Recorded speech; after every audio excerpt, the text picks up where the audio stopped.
इंसानी मिजाज है, हम अपनी कमजोरियों या गलतियों का मलबा दूसरों पर डालते हैं। चली हमारे जैसे बड़े तो ये काम रोज करते हैं, लेकिन अब जरा गौर करें तो बच्चे भी लाशऊरी तौर पर यही काम कर रहे होते हैं। जब माँ बाप उनको किसी गलती पर पकड़ लें तो वो फौरन आबड़ी या छोटे भाई बहन पर मलबा डाल देंगे। शायद ये जिबिल्लत हम पैदाइश से अपने साथ लेकर आते हैं और जूं बड़े होते जाते हैं इसमें महारत हासिल करते जाते हैं और फिर इतने यकीन के साथ झूठ बोलते हैं कि सुनने वाले को छोड़ने हमें खुद यकीन होने लगता है कि सच बोल रहे हैं। कामयाब झूठ होता ही वो है जिस पर बोलने वाला सबसे पहले खुद यकीन कर लेता है। पाकिस्तानी हो या दुनिया भर के सियासतदान, उनके यहाँ झूठ में महारत बुनियादी खूबी समझी जाती है और उनको दाद देना बनती है कि कैसे ये लोग करोड़ों लोगों को अपनी बातों से ट्रैप करके उन पर हुकूमत करते हैं और जब झूठ पकड़े जाएं तो वही अवाम उनका दिफा कर रहे होते हैं कि छोड़ें जी, सियासत इसी चीज का तो नाम है। मतलब सियासतदान झूठ बोलेगा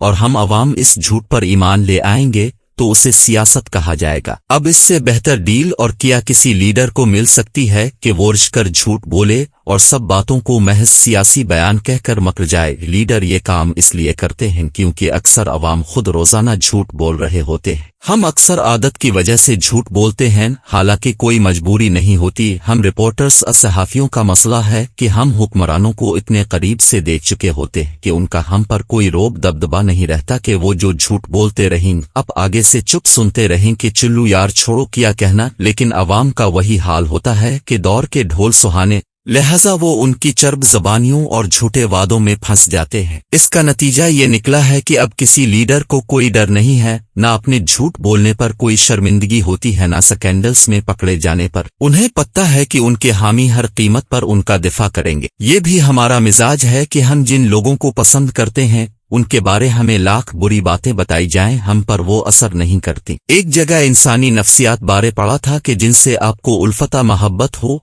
और आपका बेशक ब्रेकअप हो जाए, अब फिर भी अपने एक्स महबूब के लिए दिल में नरम गोशा रखते हैं। इसलिए लाख आपका पसंदीदा लीडर हुक्मरान बेनकाब होता रहे, इसके स्कैंडल्स सामने आते रहें और उसके झूठ एक्सपोज होते रहें, लेकिन फिर भी वो अवाम को धोखा देने में कामयाब रहते हैं। सराइकी का मुहावरा याद आता है कि भांदे दी हर्षी भानदी, जो आपको पसंद है इसका सब कुछ अच्छा लगता है, लेकिन इन भांदे दी कोई शीन भानदी जो अच्छे नहीं लगते, उनकी कोई बात चाहे अच्छी भी हो अच्छी नहीं लगती। हमारे अवाम का एक मसला ये भी है कि ये एक सुराख से बार बार डसे जाने पर तैयार रहते हैं, बल्कि शायद इस ढंग से लज्जत लेते हैं। किसी ने क्या खूब कहा था कि कोई मुझे एक दफा बेवकूफ बनाए तो शेम आन, और अगर वही बंदा मुझे दूसरी दफा बेवकूफ बनाने में कामयाब हो जाए तो शेम आन। यहाँ तो रोजाना कई दफा बनाया जाता है और हम मुरव्वत के मारे अगले दिन फिर पूरी तैयारी से चूना लगवाने को तैयार बैठे होते हैं। जब अवाम ही ऐसे मिले तो लीडर्स क्यों किरदार का मुजाहरा करें।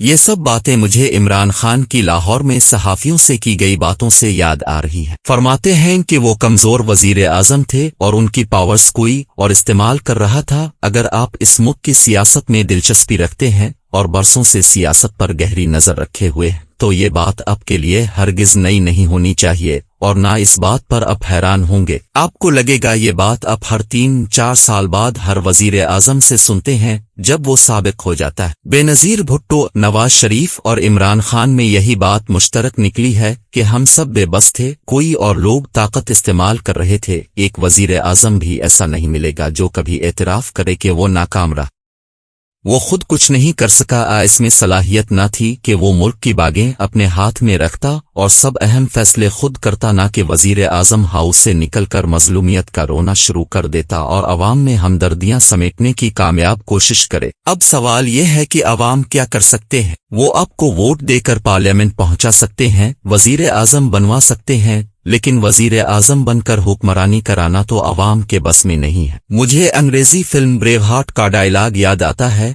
जब बादशाह अपने नालायक बेटे को मायूसी से कहता है कि माई सुन, मुझे इल्म है तुम्हारे अंदर बादशाहों वाली कोई खूबी नहीं, लेकिन तुम बादशाह वाली अदाकारी तो कर सकते हो। हमारे वजीर आजम जब पावर में जा रहे हों तो वो हर किस्म का हरबा आजमाएंगे। उन्हें इस वक्त मुक्तदरा की हिमायत पर एतराज नहीं होगा। जब दीगर सियासी पार्टियों को तोड़कर उनकी पार्टी में वो बंदे दाखिल करा रही हों तो ये खुश होंगे, खुद को बड़ा प्लेयर ऑफ दी गेम समझकर ऐसे एक्ट करेंगे जैसे ये सब करिश्मा उनकी जहानत की वजह से हुआ है। मुक्तदरा के जरिए मुखालिफों का जीना हराम कर देंगे। वजीर आजम बनते ही جب خود کو طاقتور اور آزاد بنانے کی کوشش کرتے ہیں تو انہیں یاد دلانا پڑتا ہے کہ سرکار یہ تخت کچھ اور لوگوں نے اپنے کندھوں پر اٹھا رکھا ہے، اور اگر انہوں نے چھوڑ دیا تو اب دھڑام سے نیچے آن گریں گے۔ بے نظیر بھٹو، نواز شریف اور اب عمران خان بھی اس طرح نیچے گرے ہیں کہ جن کے کندھوں پر چڑھ کر وہ اقتدار میں گئے تھے انہوں نے نیچے سے اپنے کندھے ہٹا لیے اور اب نیچے جا گرے۔ اگر آپ کی اتنی طاقت ہے تو پھر اترانے کا کیا فائدہ؟ آپ میں سے بہت سے لوگ کہیں گے وزیر اعظم لوگوں کا نمائندہ ہوتا ہے، اس کی بات کو وزن ملے نہ کہ غیر سیاسی ایکٹرز وزیر اعظم کو ڈکٹیشن دینا شروع کر دیں اور وہ اگر ان کی نہ مانے تو اسے کان سے پکڑ کر نکال دیں، لیکن یہ اس وقت ہوگا جب آپ سودے بازی کر کے وزیر اعظم نہیں بنیں گے، قلین ہوں گے، پارلیمنٹ کو چلانے کے لیے مقتدرہ کی مدد نہیں لیں گے، اپنے پارلیمانی بلز خود پاس کرائیں گے اور سب سے بڑھ کر پارلیمنٹ کو اہمیت دیں گے۔ نواز شریف وزیر اعظم تھے تو وہ 8 ماہ تک اسمبلی نہیں گئے، سینیٹ ان کا 1 سال جانا نہیں ہوا۔ عمران خان بھی اسی راستے پر چلے اور بھول کر اسمبلی نہ جاتے تھے۔ جب آپ خود پارلیمنٹ کی بے توقیری کریں گے تو پھر آپ کی عزت دیگر ادارے بھی نہیں کریں گے۔ جب اداروں کو علم ہوگا کہ آپ کے خاندان کے لوگ ہیرے کی انگوٹھیاں 400-500 کنال زمین ایک سیٹ سے عطیہ کے طور پر لے کر جوابا اسے 50 ارب کا فائدہ دے رہے ہیں تو پھر آپ کی کوئی عزت نہیں کرے گا، کوئی آپ کو اصلی وزیر اعظم نہیں مانے گا، لندن فلیٹس نکل آئیں گے تو بھی آپ اپنی عزت کھو بیٹھیں گے۔ عزت اور طاقت کمائی جاتی ہے، پلیٹ میں رکھ کر کوئی پیش نہیں کرتا۔ وہی بادشاہ کا اپنے بیٹے سے کہا گیا جملہ ہمارے ہر وزیر اعظم پر فٹ آتا ہے کہ آپ لوگ وزیر اعظم میٹریل نہیں ہوتے، لیکن وزیر اعظم ہاؤس میں کچھ عرصہ تک اچھی اداکاری کرتے رہتے ہیں جس پر یقیناً انہیں آسکر ملنا چاہیے، لیکن باہر نکلتے ہی رولا ڈال دیتے ہیں کہ ہم تو وزیر اعظم تھے ہی نہیں۔